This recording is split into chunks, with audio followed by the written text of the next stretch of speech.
সেই মজা কি বলবো আপনাদের, যে বিলম্বি দিয়ে ডাল রান্না করলে এত যে স্বাদ হয় সেটা বলে বোঝাতে পারবো না। বিলম্বি দিয়ে যে ডাল রান্না করে খেয়েছেন শুধু সেই জানেন যে বিলম্বি দিয়ে ডাল রান্না করলে কতটা না মজা হয়। আসসালামু আলাইকুম, হুমায়রা কিচেনে আপনাদের স্বাগতম। চলে আসলাম আজ আমি নতুন একটা রেসিপি নিয়ে। আজ আমি রান্না করব বিলম্বি দিয়ে ডাল। আমি বিলম্বিটা ওখানে ধুয়ে পরিষ্কার করে নিয়েছি, ডাল নিয়েছি, আর এখানে নিয়েছি রসুন কুচি, পেঁয়াজ কুচি। আমি এবার প্রেশার কুকারের ভিতরে এগুলো দিয়ে দেব। আমি আগে থেকে পানি আর কাঁচা ঝালটা দিয়ে রেখেছিলাম, আর এর ভিতরে দিয়ে দেবো এবার পেঁয়াজ কুচি আর রসুন কুচি। ডাল সিদ্ধ করার সময় কিন্তু একটু পেঁয়াজ রসুন দিলে কিন্তু ডালটার স্বাদটা আরও দ্বিগুণ হয়ে যায়, আর সেন্টটাও কিন্তু ভালো আসে। আমি এবার এটা প্রেশার কুকারের ভিতরে দিয়ে আমি এটাকে দুটো সিটি মেরে নেব। আমি কিন্তু এর ভিতরে লবণ দিয়ে দিয়েছিলাম। অবশ্যই প্রেশার কুকারে কোনো খাবার রান্না করার সময় লবণ দিতে হবে, না হলে কিন্তু প্রেশার কুকারে সিটি ওঠার সময় পানি বের হবে বেশি করে। আপনি যদি বেশি পানি দিয়েও একটু লবণ দেন তাহলে কিন্তু প্রেশার কুকারে সিটি দিলে আপনার পানি সিটি দিয়ে বের হবে না।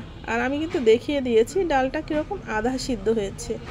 প্রেশার কুকারে ডাল রান্না করার সময় অবশ্যই খেয়াল রাখতে হবে যে ডালটা যেন আধা সিদ্ধ হয়। বেশি সিদ্ধ কিনলে কিন্তু ডালটা লোদ হয়ে যাবে।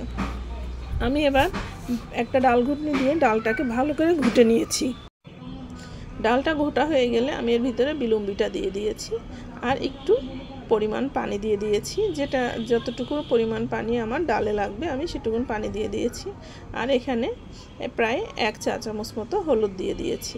এবার এটাকে আমি জাল দিয়ে নেব বেশ কিছু সময়, যেন এটাকে ভালো করে ফুটে ওঠে। আমি এটা পাশের চুলায় ফুটাইতে দিয়ে আমি এই পাশের চুলায় কড়াইতে তেল দিয়ে বেশ কিছুটা শুকনা ঝাল দিয়েছি। ডাল বাগারে বা কোনো কিছু বাগারে শুকনা ঝাল না দিলে কিন্তু ফোড়নের সেন্টটা ভালো আসে না। এবার আমার শুকনা ঝালটা কিন্তু কালো কালো করে ভেজে নিতে হবে।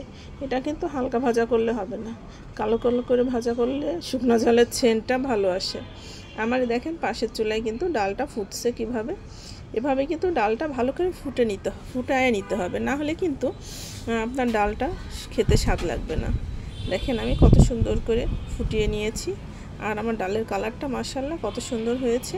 আমি পাশের চুলায় কিন্তু বাগারটা করে নিচ্ছি।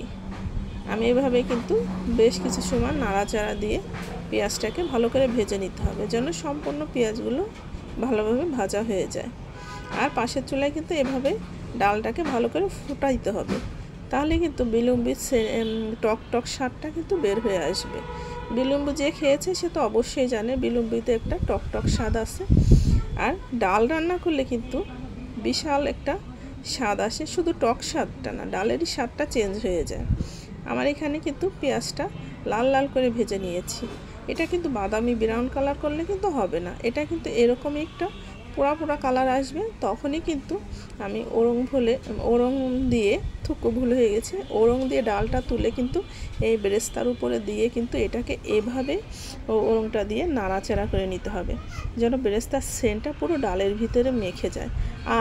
এই যখন এই বাগারটা দেওয়া হয় তখন কিন্তু এত সুন্দর একটা সেন্ট বের হয় ডালের বাগারের, মাশাআল্লাহ মনে হয় এখনই খেয়ে নিই, এত সুন্দর সেন্ট হয়। আগের আমলে আমাদের মা চাচিরা যখন ডাল বাগার দিত আমরা কিন্তু দূর থেকেই সেন্টটা পেতাম।